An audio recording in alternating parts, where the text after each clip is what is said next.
It's Thursday, May 22. In the headlines, poverty in Jamaica falls to historic low.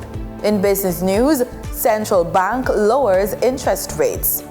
Regionally, the U.S. ready to support Guyana's troops at the border. And in sports, Jamaican sprint star Sharika Jackson confirmed for Racers Grand Prix. This is the news on PBC Jamaica. I'm Simone Absalom Gale.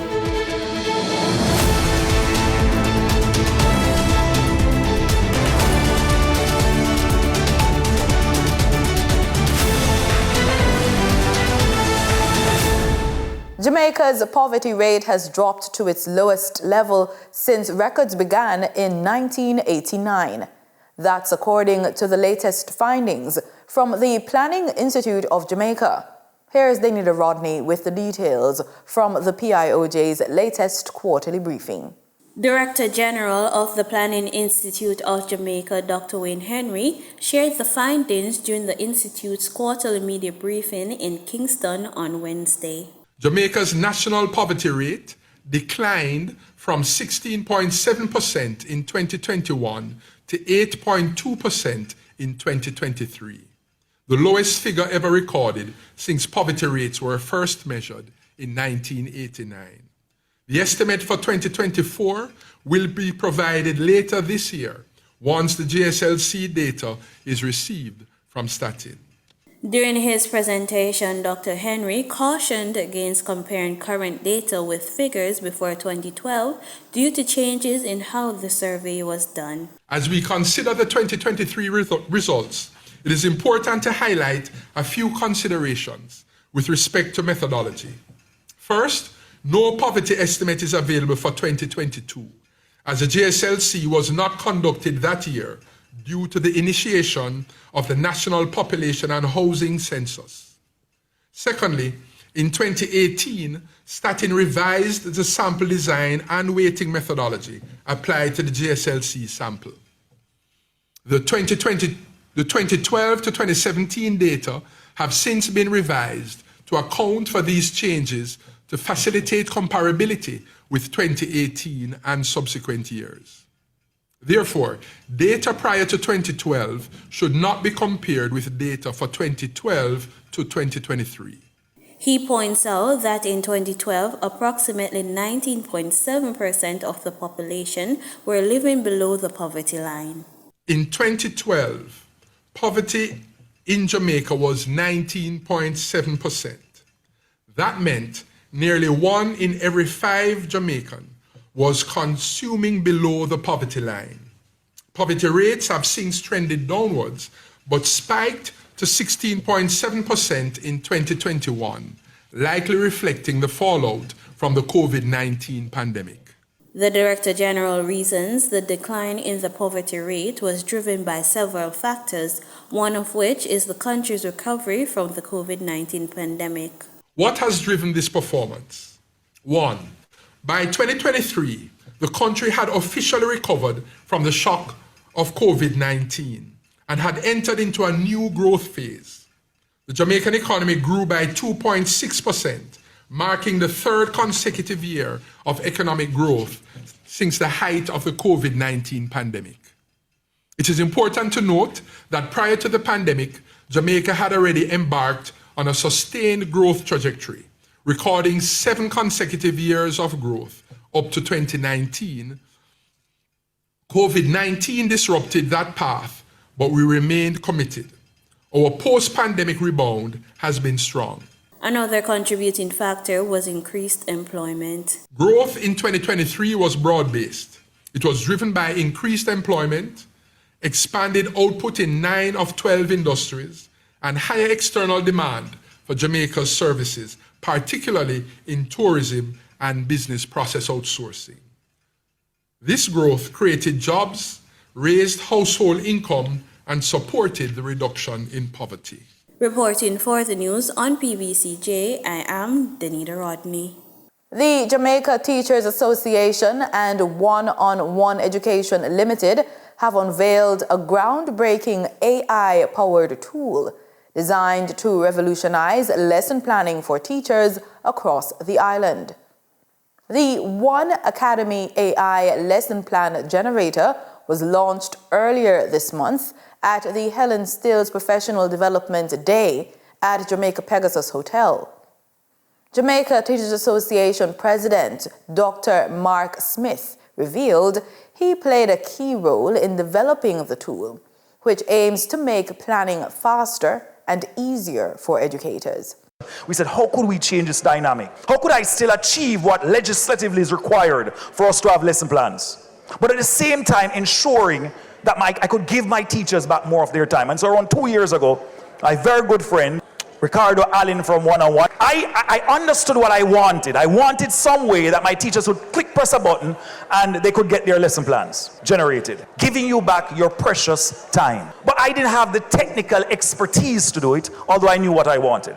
And so Ricardo and I, we started talking about it. We started having some meetings, and he said, Mark, I think we're onto something. And then we came to Monroe, and he kind of showed it to the teachers and said, this is what we think, you've got ideas, and it kept on evolving. The collaboration will see members receiving free access to the software beginning June 1, 2025. Dr. Smith says the tool will allow teachers to be more productive. It's the greatest innovation in the history of humanity that eclipses anything we have done in terms of development of the internet, even splitting the atom, that of development of artificial intelligence. And how could we leverage that to help our teachers, to give you back your time? I've said to the Minister of Education, to overcome our smallness, we need to be able to leverage technology. It is trained on the Jamaican curriculum. And so, going forward, we are giving you back as a part of our commitment as a teachers association to help to empower you, to give you back your family time, to give you back time to do your hobbies, to give you back time with just recentering yourself and being you. We are happy to present a gift, ladies and gentlemen, that will keep on giving.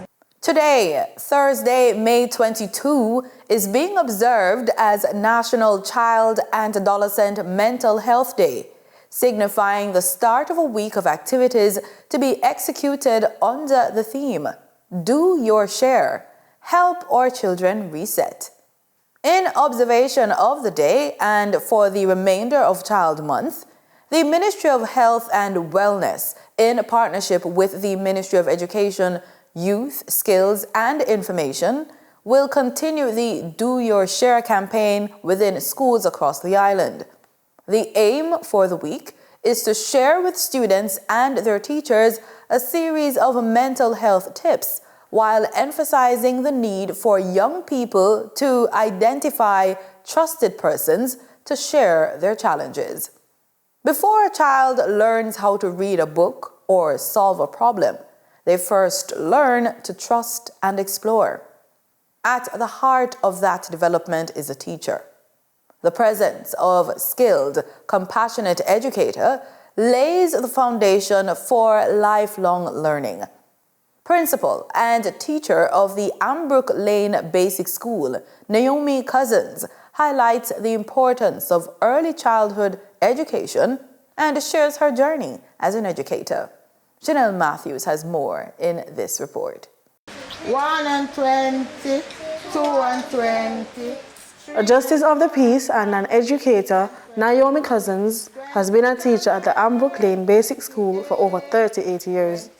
My journey starts as an early child. It starts at the age of 18. Early child wasn't really my passion. Nursing was, but I didn't get any science subjects, so I ventured into early childhood. I did youth service, 1 year youth service in early child education. From there I developed a passion in early childhood, and ever since I'm an early childhood teacher. Let's sing the song. She earned the respect of her peers. She's very good with the children. She's very good at her job. For the past 4 years I've been here and observing her. She's very good at her job. She's very good at dealing with the kids. And when I said good, I mean like she will take the kids one-on-one. If they are slow, she take them one-on-one and give them one-on-one lesson to pick up their aspect of learning. And she, sometimes the kids will come here with a little problem and she know how to deal with it. And she will interact with the parents also. So she, as an educator, she's worked very well in the education system. And if we have people more like her in the system, I think it will be much better. The early years for children is super important. It's when they build the foundation for how they learn, act, and feel as they grow up. Early years begins at 0 to 8. So, gone days we have children going to school at 4, now you have children coming to school at 1+ up to 6 years of age. So the earlier you send them out to school, the better for them to grasp things, to learn. You have some of them come to school, they cannot speak properly, they come to school, and when they come to school, interact with their peers, and that's how they learn to speak properly. Learn to teach them how to use the bathroom, potty train them at an early stage of life. A graduate of Jamaica University, Ms. Cousins, says early childhood education is facing many challenges. Funding, sponsorship, and sometimes the community that the schools are located in, you have people have challenges in sending their children to school, coming to school, especially we live in a garrison community and there is like upsurge of violence. You have dropout, you have children removed, relocated to different communities, you have children who cannot go up the top, cannot come down the bottom. But not for here. In our time, we never have YouTube, we never have laptop, we have, and most of the children are glued now to the tablets. They mimic the things. When they come to school, they talk. Some of them talk just like what they talk. The people and the tablets say. Some of them, the parents are not helping. Some parents are not helping. Like for instance, homework. When you give homework to know how far children are doing, where children are from, or where they are at, that is basically a downfall for most of some parents. Homework, and when you give them things to make and take, like to bring things to school, and you will see them come and they will tell her, Mommy say she don't have no time, and that is, for me, that is one of my greatest downfall. Parents are not showing effort or pushing out the effort to assist their children.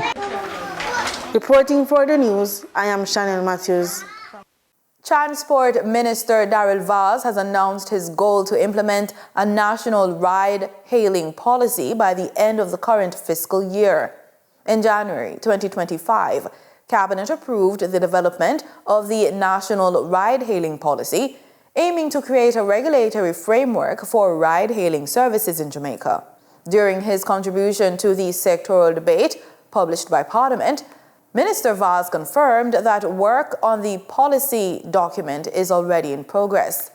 He revealed that a steering committee is being established to oversee the policy's development. Minister Vaz further states that efforts are underway to move the policy to the green paper stage within the next 3 months. Once the green paper is completed and receives Cabinet approval, it will be presented in Parliament, allowing the public to provide feedback on the proposed policy. Time now for the business report with Denise Williams.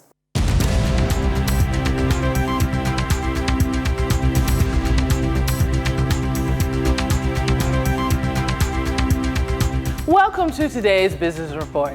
I'm Denise Williams, here to bring you the stories shaping the financial world and guiding your journey to smarter business decisions. Let's dive into the top headlines.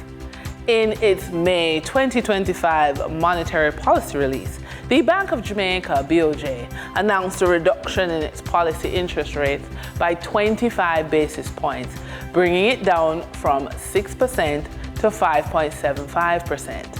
This decision reflects the central bank's confidence in the continued stability of inflation, which has remained within the target range of 4% to 6% since September 2024. The BOJ emphasized this move is intended to support economic growth while preserving macroeconomic stability, signaling a cautiously optimistic stance on the country's economic trajectory. However, the BOJ also highlighted emerging global risks, particularly those stemming from policy shifts in the United States. In a moment described as both long overdue and full of promise, Mr. Garnet Reid, president of the Small Business Association of Jamaica, SBAJ, has formally welcomed the Honorable Minister Darrell Vaugh's announcement of a national call for competitive bidding in the issuance of Jamaica's next electricity license. Speaking from the SBAJ's headquarters in Kingston, Mr. Reid praised Minister Vaz for what he called a courageous and commendable step in confronting the long-standing energy crisis plaguing Jamaica's small and medium enterprises. The cost of electricity in Jamaica has long outpaced the abilities of small businesses to innovate, expand, and employ, Mr. Reid noted. For too long, our sector has shouldered the burden of inefficiency and monopoly. This move towards an open bidding process gives us hope for lower costs, greater efficiency, and most importantly, more jobs. For the trading period ending May 21, 2025, these were the most actively traded stocks. Online education platform EduFocal Limited with 5,658,576 units traded, representing 25.97% of market sales volume. Entertainment and gaming conglomerate Supreme Ventures Limited with 3,588,059 units traded, representing 16.46% of market sales volume. Toll road operator Trans-Jamaica Highway Limited with 3,558,146 units traded, representing 16.33% of market sales volume. We now shift our focus to the Forex market rate set by the Bank of Jamaica. On May 21, 2025, the Bank of Jamaica reported US $64.38 million purchased and US $67.97 million sold by Forex traders. Forex traders earned $1.61 per dollar, selling the US at $159.72 and buying the US at $158.11. The Canadian dollar netted Forex traders $1.03 per transaction, with selling at $115.31 and buying at $114.28. The British pound yielded Forex traders $4.37 in profits, with selling at $213.66 and buying at $209.29. For our credit report tip of the day, your credit score doesn't just determine what you can borrow, it influences what you can build. From funding your business to securing real estate deals, credit is the silent partner in many wealth moves. The truth is, improving your credit score opens the door to cash opportunities that most people never tap into, simply because they don't know how powerful it really is. You can qualify for grants and funding that require financial responsibility, or you can gain credibility for joint ventures and partnerships. And that wraps up today's business report. I'm Denise Williams, reminding you that every financial decision is a step toward your future. Until next time, stay focused, stay informed, and keep striving for success. See you soon. In regional news, just days after Guyana Defense Force patrols came under attack 3 times near the Venezuelan border, the U.S. ambassador to Guyana says America is ready to step in and help boost security in the troubled border region. The details in this report. United States Ambassador to Guyana Nicole Terrio has condemned Venezuela's provocatory elections over Guyana's Essequibo region. Terrio delivered a strong message of support for Guyana's sovereignty and security at the 33rd Annual General Meeting of the Private Sector Commission on Tuesday. We fully support the ICJ's provisional measures for Venezuela to halt its so-called elections in the Essequibo on May 25th, and we're extremely unhappy that they made that ill-advised decision to go ahead and move forward. And no amount of bluster or saber rattling changes the fact that the United States will always stand shoulder to shoulder with Guyana in support of its sovereignty and territorial integrity. The United States stands ready to support the GDF in its effort to eradicate this activity along Guyana's frontier and to ensure the safety and security of Guyana's people. The foreign diplomat also addressed Venezuela's aggression as it relates to potential U.S. investors and those doing business in Guyana. On Venezuela, our stance has remained exactly the same since this controversy resurfaced. Maduro's rhetoric is inflammatory and unacceptable. But at the end of the day, it is just bluster aimed at shoring up domestic support. It should not affect Guyana's investment climate or readiness to do business. And that is exactly what I and Daniel and our entire team tell every U.S. investor that comes to Guyana or that's interested in doing business here. At a briefing last week, Guyana's Chief of Defense Staff, Brigadier Omar Khan, said the recent attacks on Guyana's troops were carried out by men dressed in civilian clothing who used automatic weapons. He was, however, unable to state whether the Venezuelan gunmen are part of the country's military. Also on Tuesday, Brigadier Khan called on Guyanese indigenous communities, particularly those along the border with Venezuela, to share all relevant information with the army relating to the Spanish-speaking nation's attempts to organize a widely condemned elections on May 25th. For Newsroom, Isanella Patwo. A Barbadian diplomat in Africa says the continent is a rising power, noting it possesses everything the world needs. High Commissioner of Barbados to Kenya, William Alexander MacDonald, says countries should not be distracted and lose focus.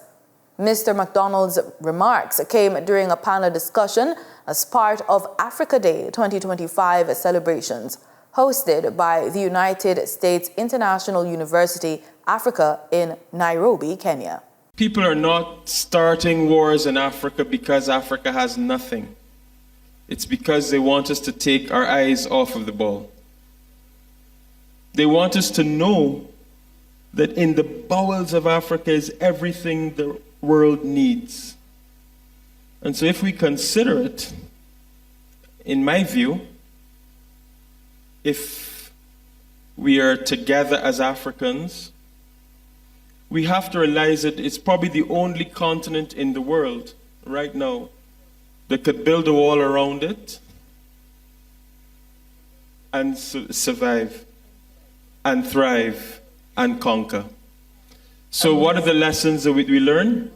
We learn resilience, we learn strength, we learn patience, but enough is enough. When we think of the Caribbean, don't think of a disparate place.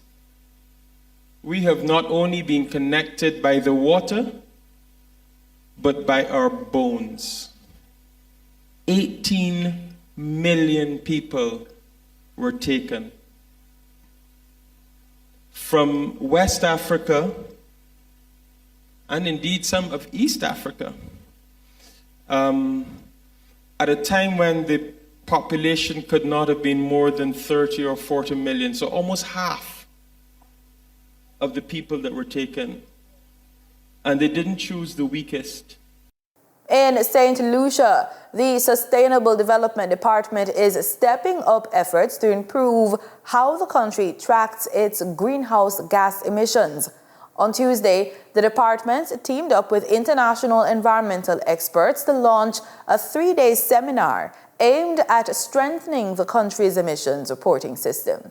St. Lucia is advancing its commitment to tracking greenhouse gas emissions reductions, fulfilling its reporting obligations under the Paris Agreement and the UN Framework Convention on Climate Change. The Sustainable Development Department is receiving support from Ether UK Limited and the UN Environment Programme through a training initiative focused on St. Lucia's greenhouse gas inventory for the 4th National Communication and the Biannual Transparency Report. The program, which commenced Monday at the Bay Gardens Hotel in Rodney Bay, concluded Wednesday.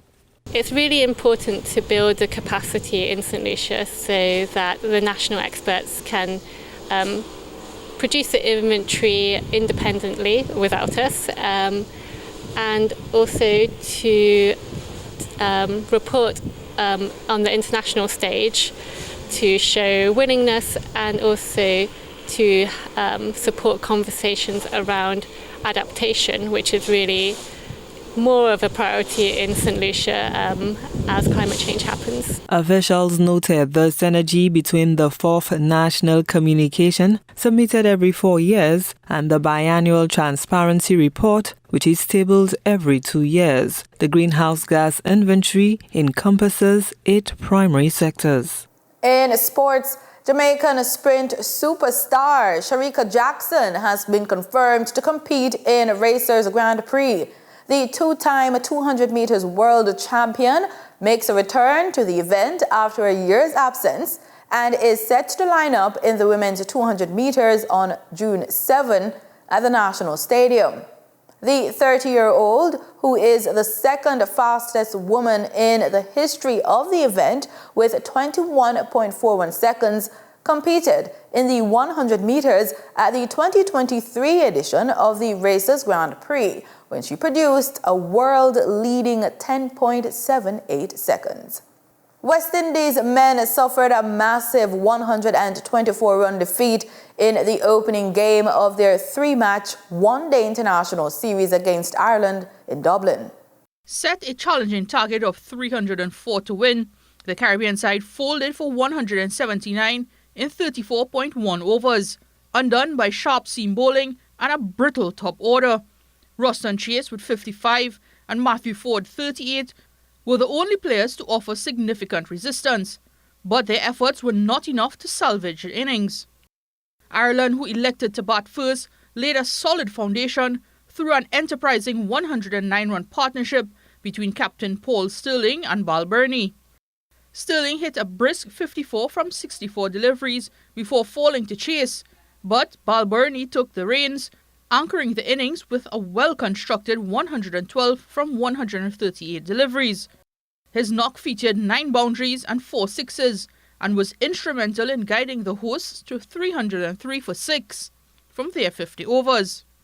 Harry Tector provided late momentum with a quick-fire 56, and despite a strong final spell from Ford, who claimed 3 for 68, Ireland closed strongly, adding 54 runs in the final 5 overs.